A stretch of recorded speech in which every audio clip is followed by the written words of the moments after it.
मेरा नाम यश है। मैं आज आपके सामने एक प्रस्तुति प्रस्तुत करने जा रहा हूं और मेरा विषय है सर्वनाम। संज्ञा के स्थान पर प्रयुक्त होने वाले शब्दों को सर्वनाम कहते हैं। सर्वनाम का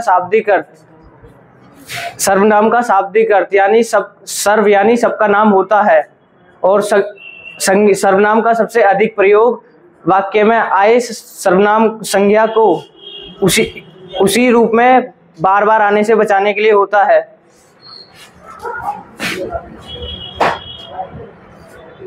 उदाहरण जैसे महेश बहुत दुखी था क्योंकि महेश की पुस्तक खो गई थी।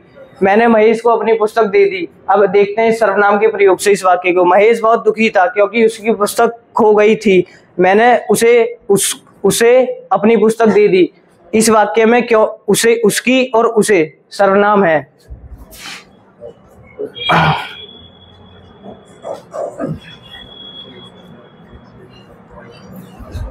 सर्वनाम के भेद। सर्वनाम के 6 भेद होते हैं: पुरुषवाचक, निश्चयवाचक, अनिश्चयवाचक, प्रश्नवाचक, संबंधवाचक और निजवाचक। पुरुषवाचक सर्वनाम। जो सर्वनाम शब्द किसी व्यक्ति, प्राणी आदि के नाम के स्थान पर प्रयुक्त किया जाए उसे पुरुषवाचक सर्वनाम कहते हैं। पुरुषवाचक सर्वनाम 3 प्रकार के होते हैं: उत्तम पुरुष, मध्यम पुरुष और अन्य पुरुष। वक्ता अपने नाम के स्थान पर जिस सर्वनाम शब्द का प्रयोग करता है उसे उत्तम पुरुष कहते हैं, जैसे मैं, हम इत्यादि। मध्यम पुरुष। जो सर्वनाम सुनने वाले के लिए प्रयुक्त किया जाए उसे मध्यम पुरुष कहते हैं, जैसे तू, तुम, आप, तुमको, आपको और इत्यादि। जिन सर्वनाम शब्दों का प्रयोग बोलने वाले और सुनने वाले के अतिरिक्त किया जाता है उसे व्यक्ति के अतिरिक्त किसी अन्य व्यक्ति के लिए किया जाए उसे अन्य पुरुष कहते हैं, जैसे वह, वे, उसे, उसका, उनका, इन्हें आदि। दूसरा सर्वनाम है निश्चयवाचक या संकेतवाचक सर्वनाम। जिस सर्वनाम से दूरवर्ती या समीपवर्ती व्यक्ति, प्राणी या वस्तुओं का बोध होता है उसे निश्चयवाचक या संकेतवाचक सर्वनाम कहते हैं। इसमें अक्सर हमारी उंगली उठ जाती है जिसे संकेतवाचक कहते हैं, जैसे ये रहा मेरा मकान, यह रही मेरी पुस्तक। अनिश्चयवाचक सर्वनाम।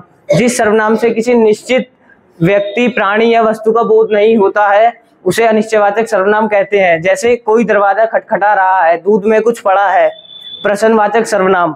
जिस सर्वनाम से किसी व्यक्ति, प्राणी, वस्तु आदि के विषय में प्रश्न का बोध होता है उसे प्रश्नवाचक सर्वनाम कहते हैं, जैसे देखो कौन आया है, खाने में आप क्या लेंगे। संबंधवाचक सर्वनाम। जिस सर्वनाम का प्रयोग किसी अन्य वाक्य में प्रयुक्त संज्ञा या सर्वनाम से संबंध बताने के लिए किया जाता है उसे संबंधवाचक सर्वनाम कहते हैं, जैसे जैसी करनी वैसी भरनी, जो करेगा सो भरेगा। और छठा सर्वनाम है निजवाचक सर्वनाम। जो सर्वनाम स्वयं अपने लिए प्रयुक्त होता है उसे निजवाचक सर्वनाम कहते हैं, जैसे अपने से बड़ों को सत्कार देना चाहिए, जैसी करनी वैसी भरनी। धन्यवाद।